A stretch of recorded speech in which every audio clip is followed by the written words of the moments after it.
Si hay algo que mantiene vivo mi interés sobre la saga GTA, más allá de sus misterios clásicos, sus parodias, y los debates entre la comunidad, son las teorías. En este canal hemos visto más de una en los últimos 2 años, hasta dedicar 2 videos enteros sobre esta, y hoy, para completar la trilogía, les traigo la tercera, y quizás última parte de teorías sobre la saga Grand Theft Auto. El destino del sabre verde. Al igual que el tema de la traición de César, esta teoría la conté en mi iceberg de GTA San Andreas hace un año, pero acá se las cuento de forma más detallada. La misión de Green Sabre marca uno de los momentos más impactantes de la saga, donde lo que iba a ser simplemente un enfrentamiento contra los balas, termina siendo una revelación que marcaría a más de un jugador, la traición de Ryder y Big Smoke. Oh, no. Shit, Smoke, what you into? Shh, that's it, look at that ride. CJ al enterarse se queda abatido, pero todo se tornaría aún peor al mostrar el sabre verde, vehículo que los balas utilizaron para infiltrarse en Grove Street y acabar con la madre de los Johnson, lo que dejaría en claro que ellos estuvieron involucrados en ese atentado. Al continuar la misión y salvar a Sweet de los balas, llega la policía, y Tenpenny se lleva a CJ a Angel Pine, y le dará la tarea de eliminar a un soplón. Pero, lo que algunos se preguntaron luego de esto fue, ¿qué pasó con el sabre verde? El sabre verde es un vehículo único en el juego, es imposible verlo en el modo libre naturalmente, y jamás volverá a aparecer dentro de la trama, y a raíz de esto, se creó la siguiente teoría.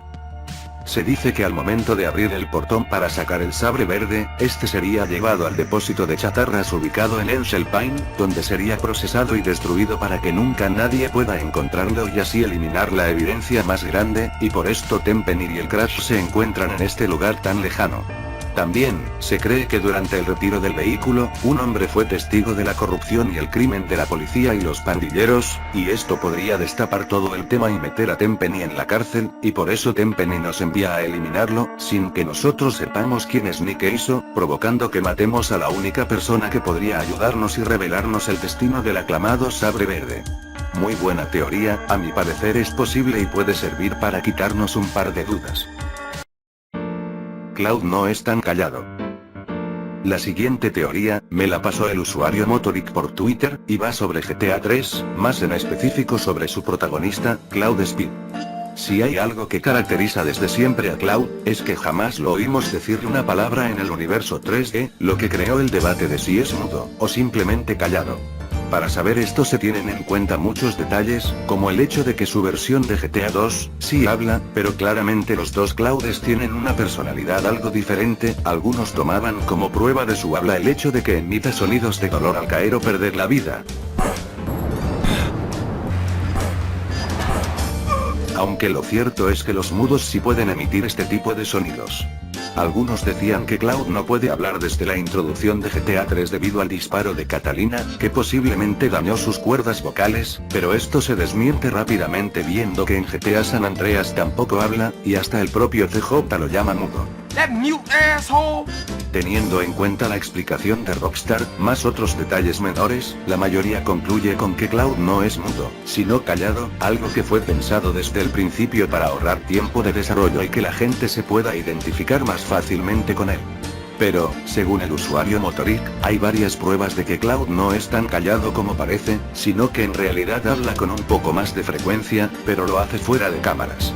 Primero está el hecho de que en la misión bombardea esa base, Salvatore menciona al barco del cártel donde Cloud llega luego de perseguir a Curly Boy. They must be making spank on that big boat that Curly led you to. Y esto es curioso ya que ese detalle solo lo sabe Cloud, por lo que tuvo que habérselo dicho, aunque podríamos fácilmente justificarlo con que se lo pudo decir por un mensaje escrito.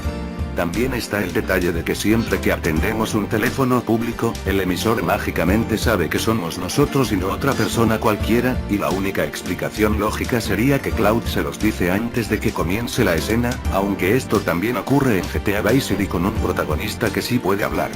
Pero, una de las pruebas más sólidas se encuentra en la misión Shima, donde Kenshi le pide a Cloud que vaya a recoger el dinero de protección, es decir la paga que le dan los negocios a los Yakuza para que protejan sus locales, pero al llegar al último negocio, el dueño nos dice que no nos puede pagar porque le han robado.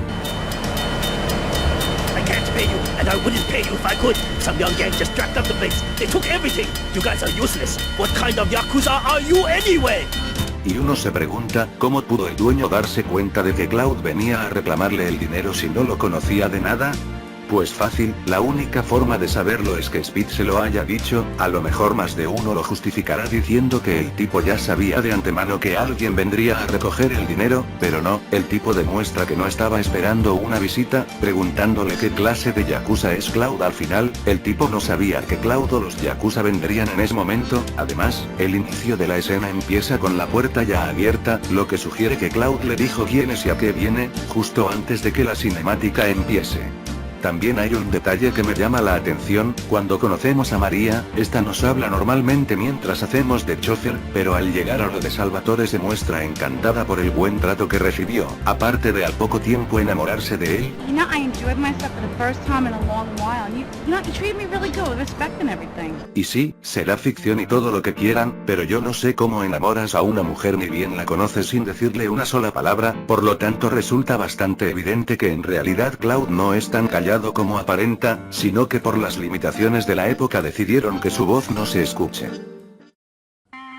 Jimmy y Tracy son hijos de Brad.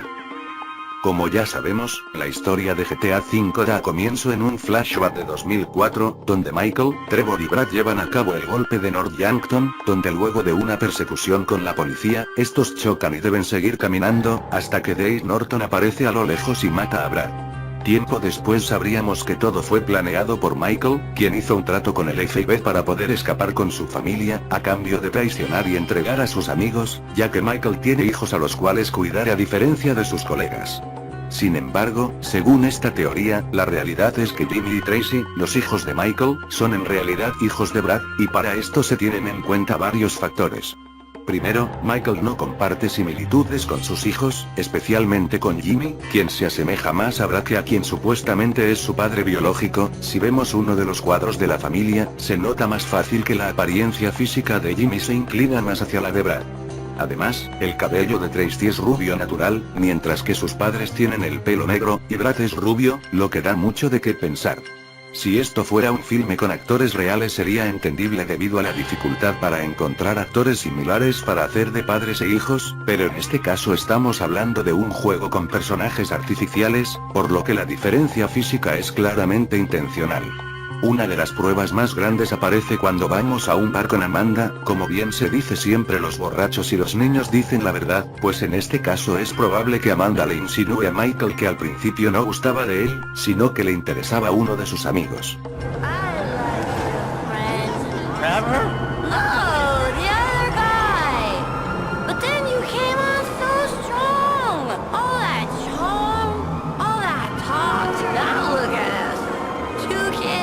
Saquen sus propias conclusiones. La contaminación del agua.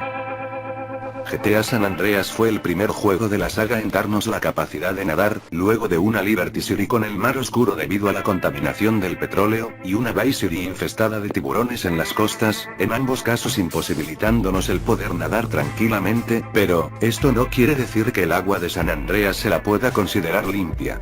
Es un hecho que las aguas en San Andreas están siendo contaminadas por varios tipos de desechos, lugares como Fisher's Lagoon tienen barriles en las costas, y posiblemente por esto es que no suele haber gente aquí. También tenemos el mítico pozo radiactivo de Montgomery, objeto de numerosos mitos locales, que por la noche se torna color verde, demostrando que se encuentra en un grado avanzado de radiactividad.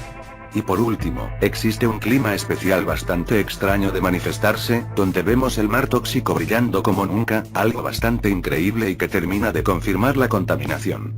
A lo largo de los años, se han hecho varias teorías sobre quién es el causante de todo esto. Uno de los más señalados es el Laboratorio de Bioingeniería de Montgomery, donde se practican experimentos biológicos, y al parecer sus desechos eran tirados en el pozo que convenientemente se encuentra en el mismo pueblo. También podrían ser los responsables de los desechos de Fisher's Lagoon, que se encuentran no muy lejos del laboratorio. Pero, sobre esto existe una teoría similar más interesante, que señala a la fábrica de Sprunk. En una conversación entre The Truth y Marvin Thrill, el hippie menciona que el gobierno está vertiendo sustancias químicas en el agua potable, que contiene hormonas femeninas y otros efectos. Next caller. It's me again. You. Now come on, man. Tell the people about the desert. How come there's something missing, huh? A map with things missing ain't a real map, and that's what they feed us. Well, that, female hormones, and a water supply. Yeah, I hear you on that one. You'll all call back when I got proof. You better not be tracing this. Y en una página de GTA 4, se cuenta que la bebida Sprunk ayuda a las mujeres a tener orgasmos, lo que coincide con la afirmación de The Truth. Y si tenemos en cuenta que una de las fábricas de Sprunk se encuentra en Montgomery, mismo pueblo donde se ubica el pozo, podemos intuir que la empresa utiliza este agujero para vertir la bebida y contaminar el agua, con el fin de que las personas la consuman y tengan los efectos que contiene la bebida, y una representación clara de esta contaminación es el mar tóxico, que nos da la perfecta señal de que algo raro se está haciendo con el agua. Esto cobra más sentido viendo el color verde del pozo, en referencia a la marca de la bebida, lo que sugiere que en realidad no es un pozo radiactivo, y que el laboratorio de bioingeniería no tiene nada que ver con esto. Hay muchos más lugares señalados como posibles responsables de contaminar el mar, como las cabañas ubicadas al sureste de Montgomery, que están cerca de Fisher's Lagoon. En este lugar vemos unos barriles de gasolina, debido a que la zona es utilizada para las carreras, pero ¿qué pasa cuando estos barriles se acaban?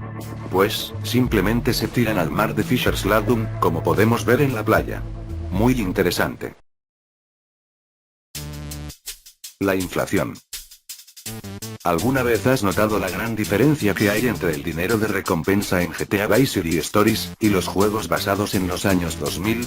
Los dos GTA basados en Vice City, ambientados entre 1984 y 86, tienen recompensas totalmente miserables si las comparamos con las de GTA 3 por ejemplo, ya que las primeras misiones de Vice City nos pagan respectivamente 100, 200, 400, $1000, y la misión final 30.000, mientras que las primeras de GTA 3 te dan 1500, 4000, las de Salvatore 10.000 o 15.000, las de Donald Love entre 30.000 y 50.000, y la misión final literalmente $500,000, más el otro $500,000 que necesitas para empezar la misión.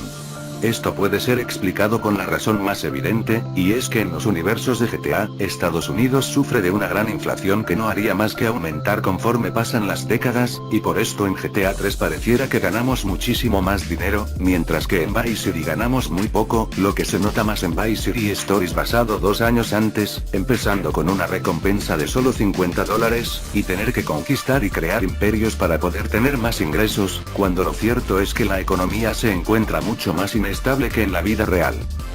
En GTA V vemos que no ha hecho más que empeorar, visto y considerando las enormes cifras que robamos en los bancos, como en el Gran Golpe, donde robamos varios lingotes de oro. So what's that worth? Gold's trading at around 1,700 to 2,000 an ounce. 35 ounces a kilo, give or take. 1,000 kilos a ton, so that's $200 million or thereabouts. Give me a sec. Yep, that sounds about right. Y si utilizamos el método sutil le daremos uno a un guardia para comprar su silencio, y al acabar la misión se nos descontarán $300,000 por eso, y creo que no hace falta ser un experto para saber que un lingote de oro no cuesta semejante cantidad de dólares en la vida real, por lo que claramente la economía de la saga GTA no es tan fiel a su versión real.